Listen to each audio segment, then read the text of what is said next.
તો આ સાથે જ ખાસ પોતાના સંબોધનમાં આતંકવાદ અને ઓપરેશન સિંદૂર વિશે અમિત શાહ શું બોલ્યા તે પણ સાંભળીએ.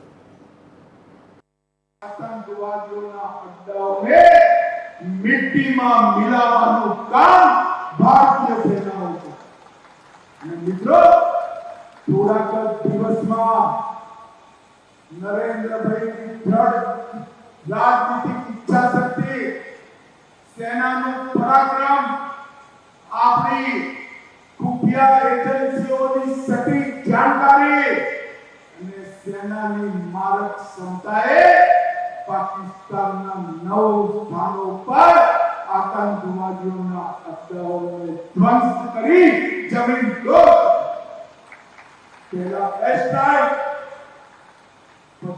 પહેલા સર્જિકલ સ્ટ્રાઇક, પછી એર સ્ટ્રાઇક, અને આજે આપણા દેશની મહિલાઓના માથા પરથી સિંદૂર ભૂસવાવાળા આતંકવાદીઓની સમાપ્તિનો કાર્યક્રમ એટલે ઓપરેશન સિંદૂર કરી નરેન્દ્ર મોદી સરકારે આતંકવાદીઓને મક્કમ જવાબ આપ્યો.